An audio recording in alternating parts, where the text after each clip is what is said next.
A couple of great basketball games at Reed Green Coliseum as the Golden Eagles take on the Monarchs of Old Dominion and the 49ers of Charlotte. All that and a whole lot more on Southern Miss Sports Today with Coach Doc Sadler.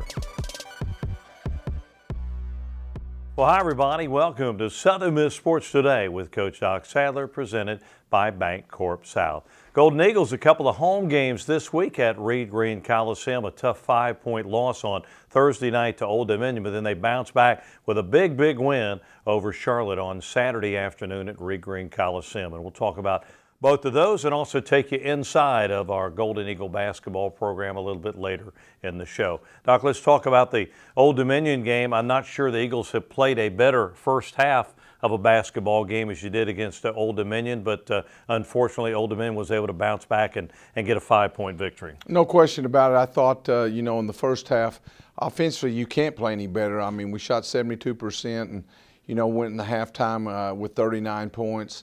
And so everything was clicking pretty good on the offensive end. And, there's a reason I think that, they're one or two of the best teams in this league, and they've won so many close ball games. So by no means did I think, as well as we was playing offensively, that it was still going to be an easy game. And, they just continued to kind of, click along there at the same time. And they finished with 30 points in the first half. And I'm not for sure we can play much better defensively, especially on the defensive boards where we only allowed one offensive rebound. And the bottom line is in the second half we played good again, but we just need one more play. It's just when you play a good team like that, you lead for 38 minutes basically, and then you get a lot of open looks. But the bottom line is the second half, we're 3 for 16 from the three-point line against their zone.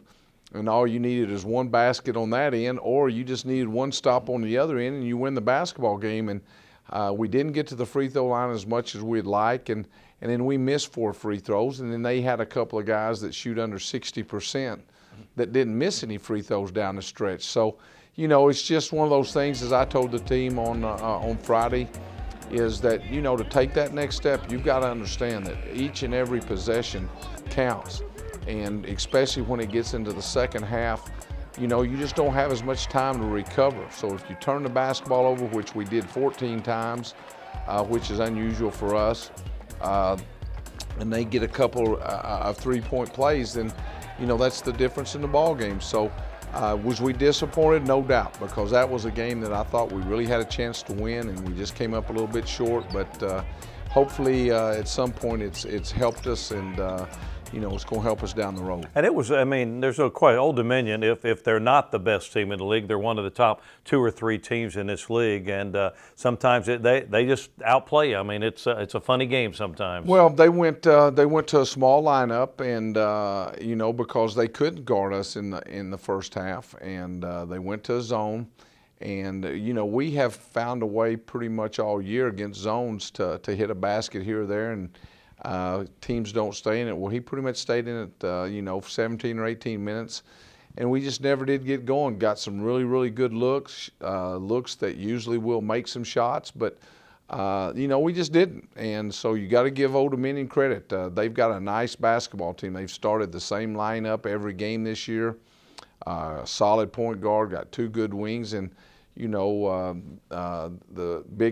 senior Stith kid and then the Porter kid, combination-wise, are as good as there are in the league. So they're going to be a tough out for somebody. And we had a chance, and we just let an opportunity slip away. But as I told the team, let's learn from it. You don't like learning from losses, but you did get beat, so let's learn from it, and hopefully it'll help us down the road. I know you and I have talked some on the radio about how you need the 2 guys that play in the middle for you, and Tim Rowe and Eddie Davis, to kind of, even if it's a combined effort, kind of produce for you. And they got better in that game against Old Dominion, and we'll look ahead later, they got better in the game against Charlotte on Saturday. Well, for us to have a chance, we've got to be a good defensive team down there on that low post. And we've got to get to where we don't double the post and we're able to stop other teams, because once that happens, it just so happens that usually a good team will find the open man and make you pay for it. But then at the same time, as you mentioned, Offensively, I thought both of them had a better ball game, and if we're going to be a team that has a chance to be competitive come tournament time, those two guys are going to have to play good for us. Well, it was a good ball game on Thursday night at Reed Green Coliseum. Old Dominion and the Golden Eagles of Southern Miss. Let's go back. Thursday night at Green Coliseum. Let's take a look at the highlights. Back into the right corner to Griffith. Back out to Davis. He'll shoot a long three. Bingo. Now that's Eddie's best shot out there, and he knocked it down. The Eagles lead it 3-2. Pass tipped ahead by Holland. A breakaway by McGee, and he'll lay it in. It's a good job by Dom. A little bit out of control. Griffith give it Edwards. Edwards going to drive down inside. Short jumper along the baseline. Good from about 3 feet away. Edwards off to a good start. Give it into the corner. Edwards will shoot a three and bury it. Bingo. Cortez has got the hot hand. Here's now a pass to Edwards at the foul line. Off to Griffin. Jumper straight away. Good, and he got fouled. Griff coming off the pick. Great continuation. He just went right up, bagged the bucket. Griffin driving cut off, feeds in the lane. Tim Rose in the ballgame. He had a short jumper out near the foul line. Good job by Tim to knock down his first shot. Griffin ahead to Rowe. Tim will dunk it in. The Eagles get the fast break bucket, and Tim Rowe got on his horse and beat him down the court and got the dunk. Dom out front, Griffin. Griffin driving cut off, fallback jumper left side. Got it. Griffin got the stroke going a little bit. He knocked down about a 16-footer. Up top to Dominic McGee off a Rowe pick. Dom going to drive down inside, hang in the air and bank it in. High off the backboard. Up top to Dom. Let's see if Dom works again. He will drive, step back at the foul line jumper. Good. Rattled it in. Dominic McGee going to work. He's got 8. Griffin up top, bounce pass in the lane. Edwards inside, changes from the right hand to the left hand, and he laid it in. And that's 10 for Cortez. Holland back to Griffin. Griffin driving inside, and he'll bank it in. He jumped in the air, and timeout Jeff Jones. Holland up top, driving, base, a jumper out front, good. That's a 2 from Kevin. Drove inside the free throw circle and knocked down about an 18-footer. Holland top of the bubble, fake the 3. Now picks up his dribble, feeds inside to Rowe. Rowe under the bucket, goes up and lays it in. He used the basket to shield the defender, and he laid it in. Richardson, a jumper out front, won't go. Rebound, Tim Rowe, back up, it went in. That's a big offensive board by Tim, and he laid it in. He's got 8. That counts to Griffin, and Griffin's got a long 3. Got it, bingo. Big one for Tyree. That's his first 3 tonight. And the Eagles go up 53-50. Griff wants to drive under the bucket, cut off, throws it into Edwards. Edwards puts it up. Good, he got fouled. Somehow Griffin got it to Cortez. After Richardson, he drives under the bucket, hands it off to Tim Rowe, laid it in. Great assist by D'Lo. Tim Rowe's got 10. Long rebound to Richardson. He shoots the 3, no good. And Old Dominion gets out of here with a win. 68-63.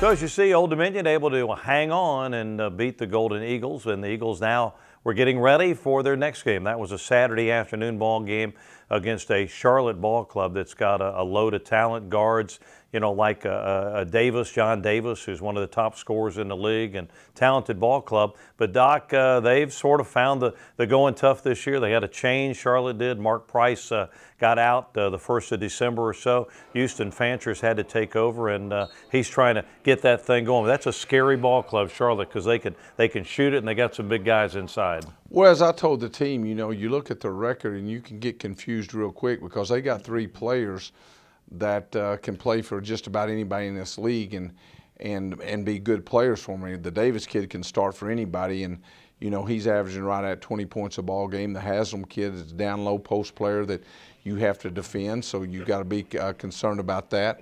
And then you got the Adrian White that plays on the perimeter. So they've got a nice basketball team, and you know the game started out with us getting up 13-15-2, and the thing that concerns me, this team sometimes when we do get a little lead, we relax on the defensive end, and sure enough, we gave them 8 straight points, 2 3-pointers and a 2-point off offensive rebounds, and now it's a ball game. And You know, kids just don't understand that the importance when you get up 13-2 or whatever, you know, at that point, man, make it as hard as you can for them on the offensive end. And maybe they'll quit. Maybe they'll drop their head because they're tired. They're tired of losing. Everybody's tired of losing this time of year. And, you know, but we didn't let that happen. So now it goes into the second half, and we get a huge play.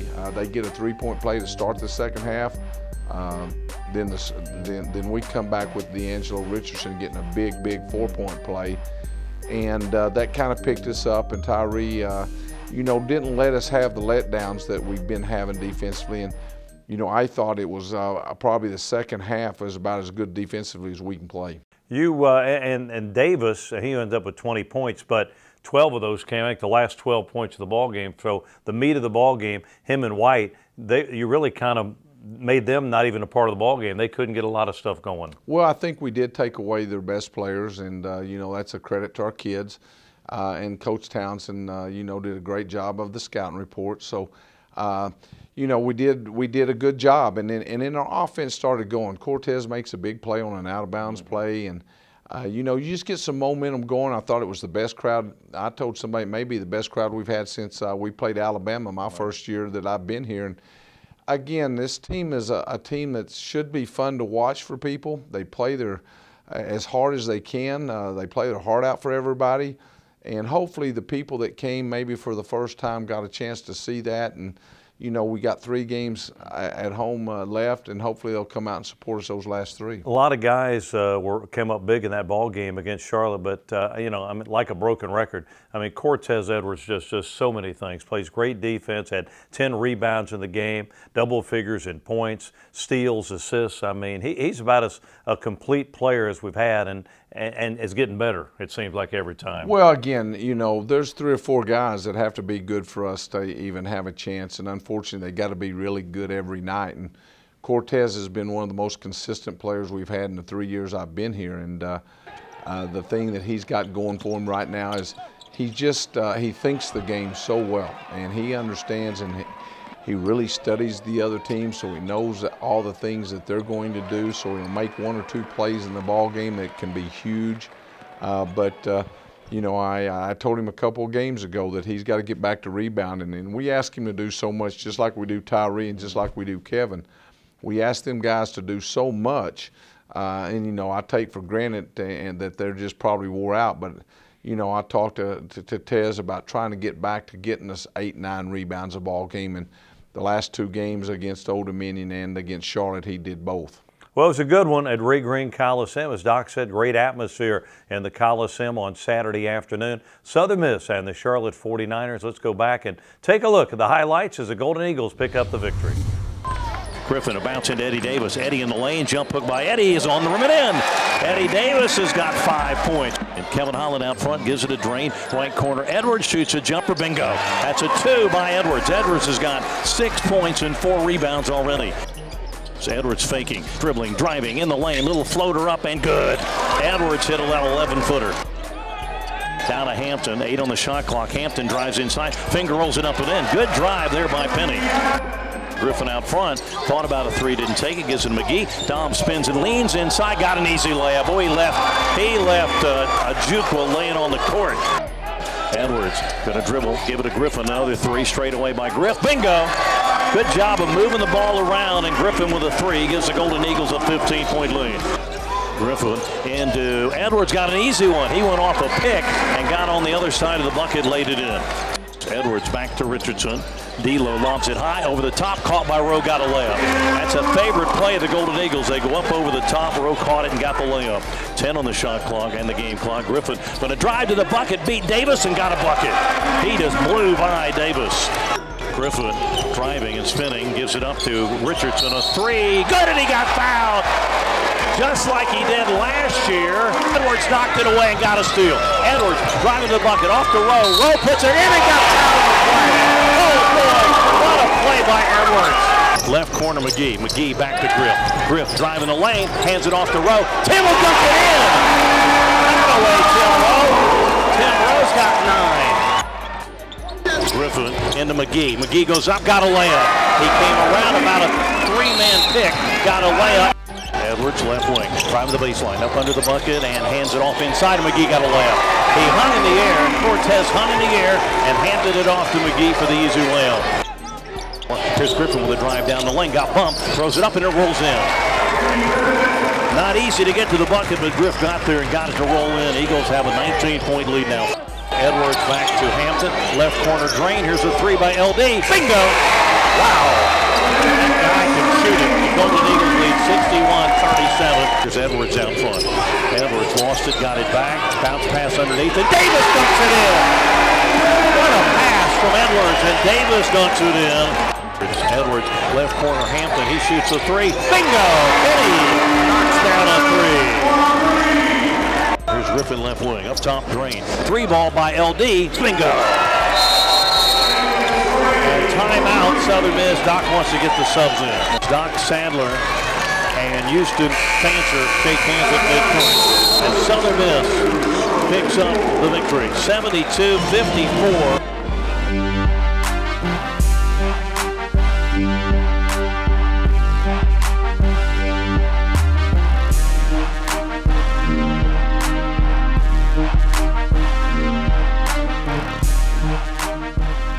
So a victory for the Golden Eagles over the Charlotte 49ers, and the Golden Eagles now their record 13-13 on the year, 6-7 in Conference USA. Time now for our weekly feature, and ironically enough, we were just talking about Cortez Edwards. He's our feature this week, the young man out of Kissimmee, Florida. And Doc, talk about how Cortez, he came in kind of a raw young player out of high school that was just still trying to learn the game, but he's continued to learn. How has he changed as a player from the guy you recruited and now a guy 3 years later?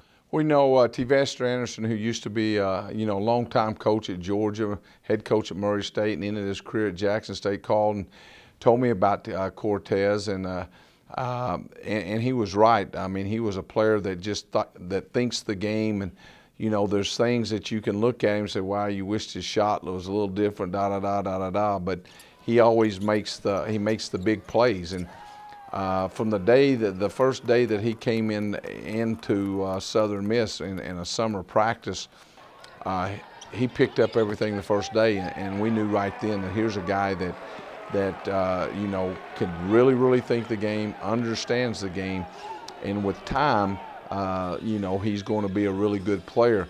Probably with all the lack of scholarships and stuff, it's probably helped Cortez because it's put him in a position to have to play as a freshman and play, as a sophomore, and he's just grown and grown and grown because of that. And there's not a college player that understands the game better than Cortez, and it's just a guy that can make a lot of plays, make everybody on the team better because he knows exactly what's going on. And a guy who has improved. If you went down a checklist, he's improved in every phase of the game since the young freshman that came in here. Well, there's no question about that, and the thing about it is it's not a secret. Some of your hardest workers, you like to say the people that put money into the bank, can get money out of the bank, and he's always trying to put money in there in his game, and he's able to get it out.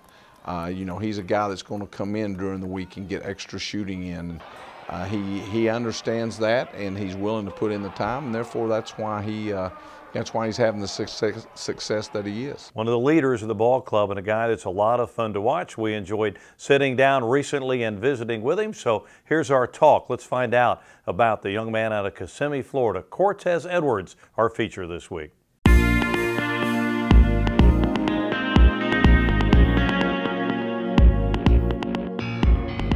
Well, when I was younger, growing up, pretty much everybody played sports in my neighborhood, so like whether basketball, football, baseball, so pretty much whatever my big brothers and his friends were doing, I did it. I just wanted to follow my big brother.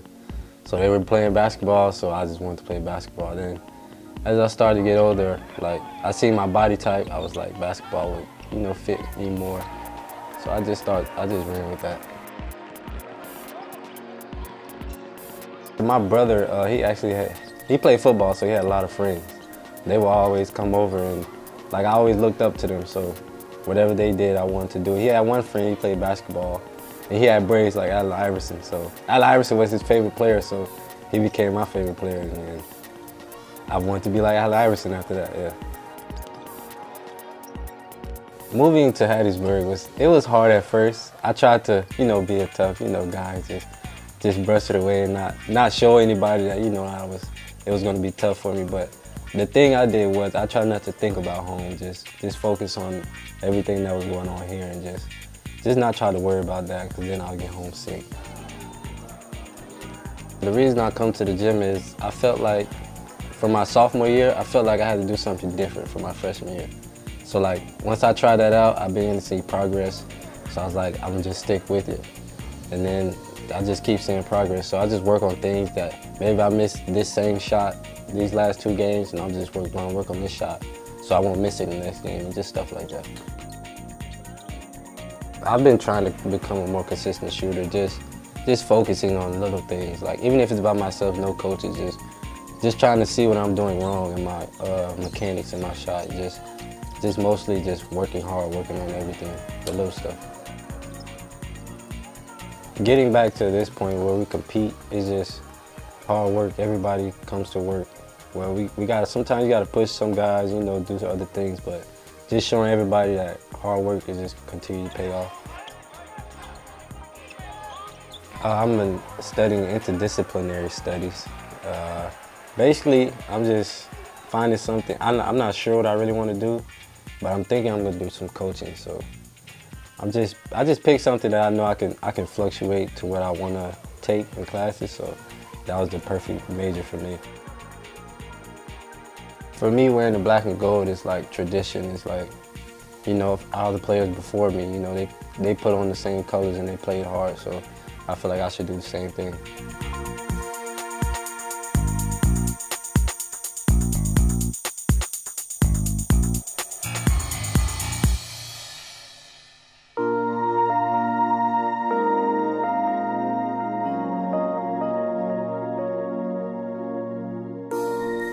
So as you see, a lot of fun to sit down with Golden Eagle junior guard Cortez Edwards, and we're looking forward to big things out of him the rest of the way here during the 17-18 season. Well, the Eagles now turn their attention to 2 more home games. They're in the midst of what's a 4-game homestand. Thursday night, it's Kermit Davis and Middle Tennessee, the league leader in Conference USA, rolling in here. Then on Saturday, it's the Blazers of UAB. Doc, first, Middle Tennessee. Not much more you can say about them, except they've been the best team in this league the last few years. Well, they have, and a lot of that goes to the success of a 5th-year transfer. They had the Player of the Year last year, and probably going to have the Player of the Year again this year. And when you play Kermit's team, they're going to be really solid defensively. They're not going to make many mistakes, and they're going to play for 40 minutes.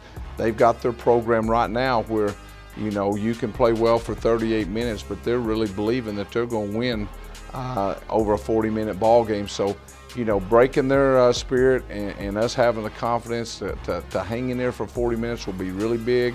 But I really like our guys. I really think we'll go into the game with a lot of confidence, and it's going to come back like most games. Is we're going to have to make some shots, and if we make some shots, then you want to get it home with the last 5 minutes to go with a chance, and hopefully we can get there. You mentioned earlier in the show how nice it was to have the atmosphere on Saturday against Charlotte. We got to kind of double that. We got to get the fans, the students, to be at the Green Coliseum for that game on Thursday night against Middle, because that might be the little bump that you need maybe to get after those guys. No question about it. Actually, I think if we'd have had the crowd Thursday night against Old Dominion that we had against Charlotte, I think we'd have won a basketball game. And people, they want you to win. We're in a situation where we need their help to win. And like you say, I hope they'll come out Thursday night and give us that extra boost that's worth 2 or 3 points, and we'll play well and see what happens. UAB on Saturday afternoon at the Coliseum, and there's another team that's right there in that group that's been around 1st, 2nd, 3rd place the last couple of years. A lot of talented players like a Chris Coakley in the middle, and it's one of those big teams, one of the bigger teams in the league. Well, again, they've got some seniors that have had some success, won a lot of basketball games. Really, really good inside. We've struggled because of the physicality in the low post that they have and the length on the wings, but we haven't played them at home for a few years, so hopefully this year we'll get a chance after playing well on Thursday night, hopefully, come in on Friday, get ready for them on Saturday, and have a good ball game. They've got a great kind of 1-2 punch. They got the big guys inside, but they have been one of the more consistently good three-point shooting teams in Conference USA. Well, they've got a team. I mean, anytime you see a team that's up there at first, second, or third place in the league, they've got a good team, and you're not going to get anything but a consistent basketball team. They're not a team that is going to lay down for you. They're going to come in here after traveling in from Louisiana Tech and get ready on Friday and expect to beat us on Saturday. That's what you're going to get.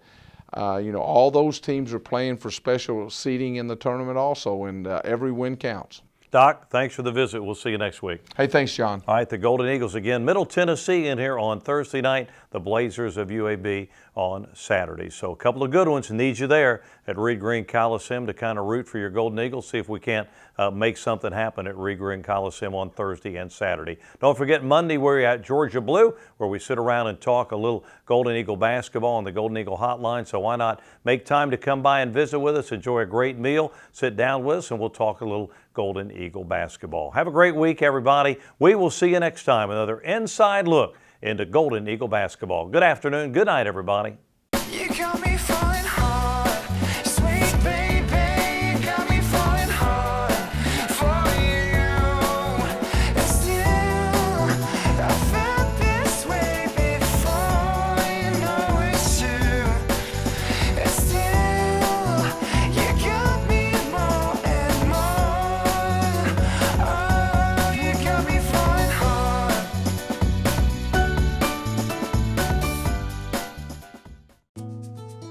Been thinking about it since I was a kid. Mom would be so proud. If I could do it for a living. Using my mom's recipes to open up a cupcake shop. For my daughter to go to vet school. Singing karaoke in all 50 states.